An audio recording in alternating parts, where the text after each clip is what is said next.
JD Vance, man, he was on a freaking tear this weekend. He took the media to church this weekend. Is what it was did. Amazing. And we'll get to some of his media beatdowns. But first, he spent some time in like a church town hall setting.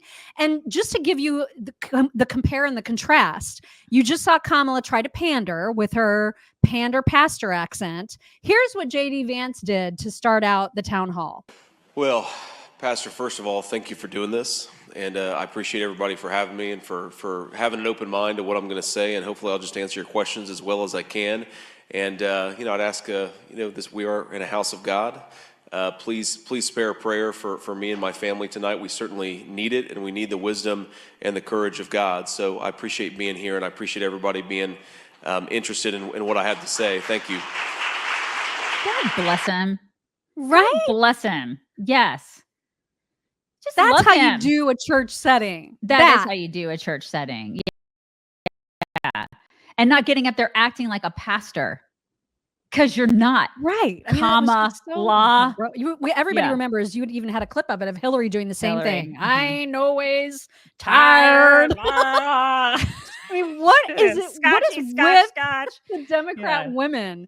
Just stop. Like, we already know what you sound like in life. So why are you bothering? They're panderers. And Kamala is the worst. I mean, Hillary was really bad, but Kamala is I never know what it's going to be. Yeah. She has had all these different accents. She has done she plays different roles. I swear the woman is she has 18 different personalities. You just don't know. You don't know. Yeah, you're absolutely right. So JD Vance did like a slew of interviews with tough interviewers, people that clearly hate him. One of those being that I think this is Margaret Brennan. And I forget which channel she's on, but she was asking him if there's trouble in the campaign, the Trump-Vance campaign with women. Here's what he said. Congresswoman Liz Cheney called you and Donald Trump misogynistic pigs. She urged voters to look at what you have said in the past. And she said of you personally, quote, "You've got a real women problem." Do you think your ticket has a women problem? No, I don't think that we do, but we have to make our best case to women and to men as well as we can. And of course, women and men are going to decide where the chips ultimately fall.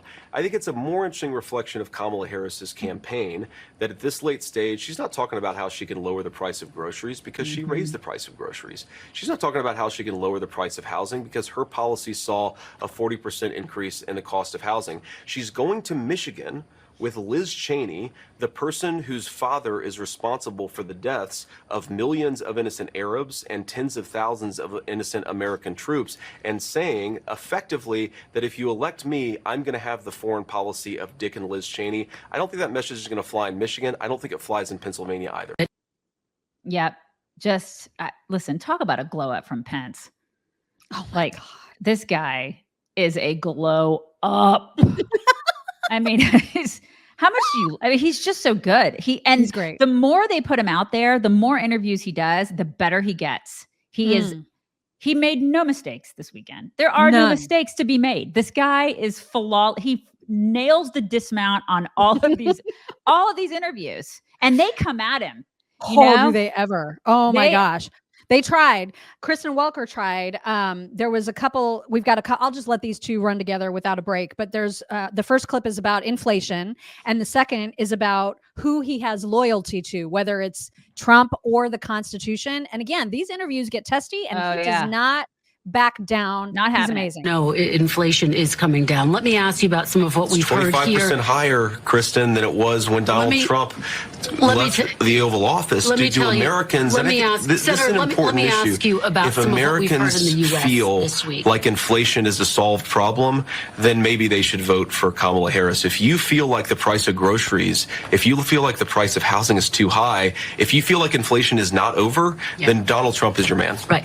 There's no doubt folks believe that groceries are too high. Just making the point that inflation has come down. I agree with those Let me ask you, if you find yourself in a similar position one day, will your loyalty be to the Constitution or to Donald J. Trump? I just said my loyalty, Kristen, is to the Constitution of the United States. But have we talked at all about the unaffordable cost of groceries? Have we talked about the fact that because I brought it up, but young Americans can't afford a home? You didn't bring that up. I brought that up. It's so interesting, Kristen, because I think that Kamala Harris's campaign, and unfortunately, too many of her media allies are more interested in what Donald Trump has said than what Donald Trump did in office. You're more interested in what Kamala Harris is accusing Donald Trump of than what Donald Trump actually did during his 4 years in office, which is deliver peace and prosperity. He does it with the precision of a surgeon at this point. Yeah. And it's like he's tapped into the matrix and it's cracking and we're all watching it happen. I hate our media. And it's like, and he does too, you can tell, but he does it in such an HRE way. Like I always used to say that Mock was so good at this. Mock was so good at like having a nice face, you know, and being able to say mean things with a nice, I can't do it. I'm incapable because I have RBF, right? But she's got such a nice face and she can deliver really awful news. And that's why she was so good at HR. He does that. He's so lovely in these interviews. He remains lovely and nice, but he is just gutting these people. And it's like he's cracking the matrix and we're all watching it happen. And I hope that if they win, I mean, I know that if they win, they are just going to tear these people new buttholes. All like the CNNs and the MSNBCs and the ABCs and the CBSs, the legacy media, that's why they're scared to death, because they know that the Trump team, the Trump and Vance team, and all of us are onto them. And that matrix has been cracked and we're watching it. I also want to make sure to remind everybody about ReadyWise, because if you are not prepping, especially in advance of this election, because man, it is going to be cray. It's way too close for comfort, which means that the world is going to explode. No matter who is ultimately decided the winner and when, count on mayhem.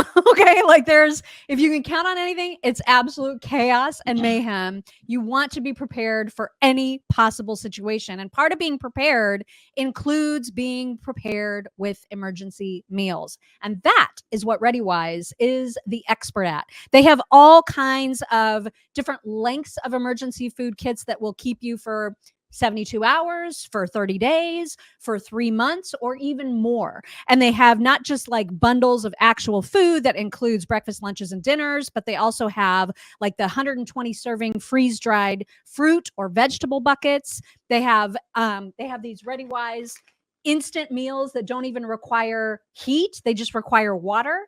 So much good stuff. And it's delicious. Like I've already busted into our kit and like, it is so good. I think I'm going to have more soup for dinner. Really? Is that good?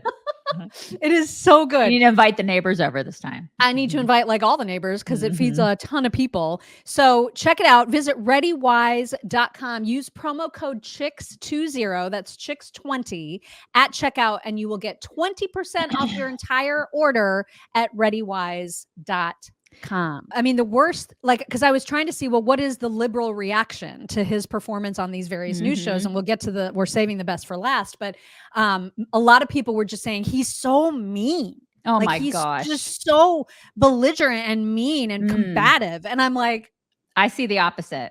Right? I see the exact opposite. He's very calm. It's like he has such a sense of self, you know, like there's just no insecurity there. He's just like, I know who I am. I know what I'm here to do. I am unflappable. You will not break me. You're not going to do it. And they don't. He broke Jake Tapper, though. He broke him in half. So great. Oh my God. It is amazing. So we've got a few different clips of the Jake Tapper part, and this gets really, really testy, you guys. So the first one is about FBI agents and the reliance on the mainstream media about the FBI investigation, which turned out to be a complete sham. And he calls him out on it. A basic question about network integrity. You guys talked about the Russia hoax nonstop. The FBI was investigating it. The FBI was investigating it. And so we recovered them. And so you took the words of unnamed FBI agents and put them on your network as if they were the gospel truth. You did it again and again. A viewer of your network would have believed that Donald Trump and Vladimir Putin conspired in 2016. No. That was totally and preposterously false. No. Well, that's what you just said is false. We covered an FBI investigation. I don't know why you want to talk about the FBI investigation. You covered it in a way that gave credence to anonymous sources' accusations. You did it yourself. Your network did it, Jake. But again, can we talk about the issues that Americans care most about? I'm talking about things that Donald Trump has said. Yes. If you have an issue with whether or not he's talking about the economy enough, That's between you and your running mate. I'm talking about things he has said this week. Every single rally that he does, he talks about how he wants to unleash American energy so we can lower the cost of groceries. He talks about the fact that housing has become unaffordable. He talks about the wide open border, Jake. Kamala Harris and her allies, it's interesting. Kamala Harris and her media allies, and I would put CNN in this category. You guys, they wouldn't. You guys seem to care. I'll tell you that they wouldn't. Well, they should watch your network more because you guys seem to care more about Donald Trump's past than the future of the American people. We're running this campaign on making the American dream. I'm specifically asking about how Donald Trump is going to be president in the future should he win. And then we're being told he's going to pursue economic policies that lower the cost of groceries and make life more affordable again. He talks about it every single day on the campaign trail, and so do I. What you're talking about is an anonymously sourced story, or one guy nothing anonymously sourced, or who one guy who is a disgruntled employee. I told where you 5 other people pushed back against him and said that what he said was dishonest. So why don't we talk about the policy that's affecting American citizens and not what Donald Trump allegedly said, according to one guy who's pissed off because he got fired by Donald Trump? Right. You're not talking about it because Jake wants to talk about Palmer's Pecker on a panel. He wants to talk. The Matrix was cracking. Oh, it was cracking and he was starting to cry. And I was like, please, God, let him cry. Please. God. Just one tear. If we could if you love me, you'll let him just cry a little bit, just a tiny bit. Because it's cracking, you guys. Do you see it?